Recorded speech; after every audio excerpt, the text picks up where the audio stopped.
What's up, guys? And make sure to subscribe and like this video, and also push those notification buttons, and also I might do it.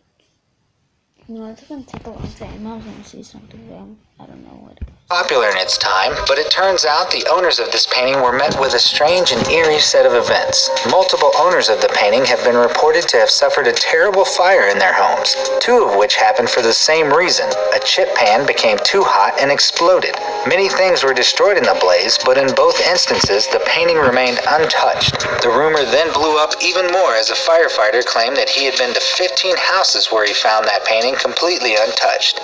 The Sun, a popular tabloid newspaper in the UK, ran story after story claiming more and more people had been sufferers of bad luck through owning the painting. It was concluded that the painting must have been printed on flame-retardant material, but for those families back in the days of the 60s and 70s, the curse is all too real. Another more modern painting that has been claimed to be cursed also exists in the UK and is entitled The Anguished Man. There are a lot of cursed artists out there by the sounds of it.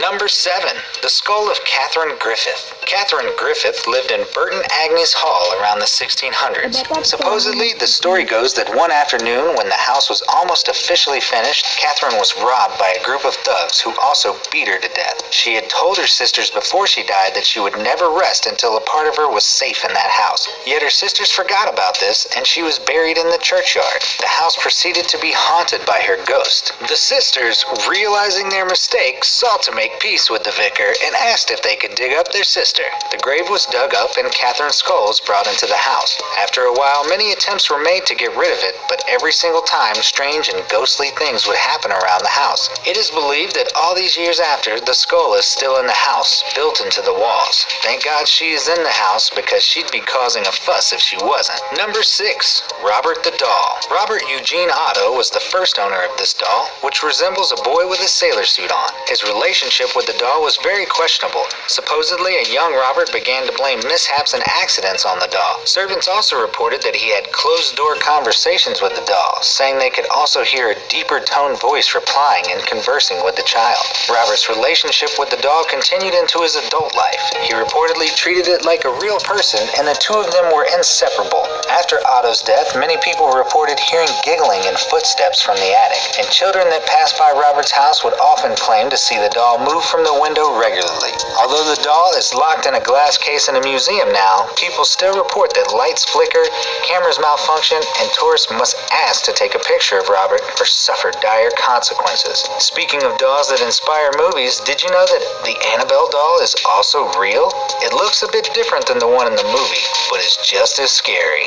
Number 5. The Bassano Vase. The Bassano Vase is probably one of the oldest artifacts in this list. It was carved from silver in the 15th century. The legend goes that it was a gift made for a bride who resided in a northern village close to Napoli. However, on her wedding night, the bride was found lying on the floor, dead, clutching the vase. After the woman's funeral was sorted out, the vase began to be handed down from family member to family member. But with each person that decided to take ownership of the vase came another suspicious death. Some reports even state that the vase had a piece of parchment in it that read, "Beware, this vase brings death," but that it was thrown out very early on. An archaeologist took ownership of the vase only to die of an unknown infection. And one of the vase's last known actions was to nearly hit a policeman on the head as someone threw it out of a window. It was handed over to police, who tried to give it to museums, who all flat out refused to take it. After a while, it was buried in an undisclosed location. Some even claim that it was considered so dangerous it was buried in a lead coffin and put in an ancient cemetery. Wherever it is, let's hope it stays in the ground.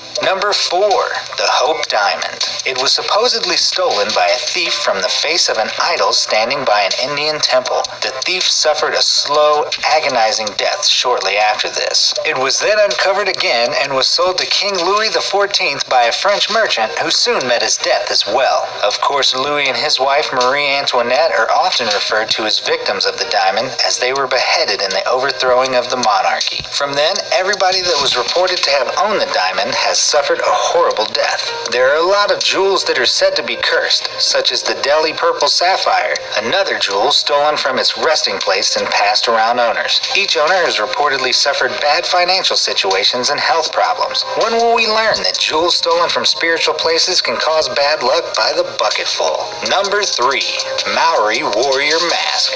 The Maori people are the indigenous or original inhabitants of New Zealand before settlers went over there. Their ancient practices remain a bit of a mystery to historians, but what we do know is the masks from those times were carved before battle. It was said that if the warrior died in battle, his soul would be encased in the mask forever. Sounds like just another silly story? Well, at the Auckland Museum, the masks are accompanied with their own warning messages, and one Wellington-based museum known as Te Papa, a Maori name that translates as Our Place, tells pregnant women to stay away from a tour of sacred Maori artifacts or risk incurring a curse. I would say it is all a bit silly to be true, but you never really know with the ancient and mystical cultures. Number 2.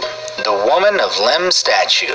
Those that know the history call it the goddess of death. Having been created around 3500 BC, many historians believe it was probably a statue representing fertility. Lord Oliphant was its first reported owner after its mysterious background. Within 6 years, all the members of his family were dead. Its next owner, Ivor Minucci, and his family died within a shorter 4-year period. And surprise, surprise, the third owner, a Lord Thompson Knoll, and his family had perished within 4 years as well. It vanished for a brief period, and within that period, it came into the ownership of Sir Alan Biverbrook, who died along with his wife and daughters. The 2 sons of Alan that survived the curse donated the statue to the Royal Museum of Edinburgh and is now readily available for any brave tourist that doesn't believe in silly superstition. Number 1.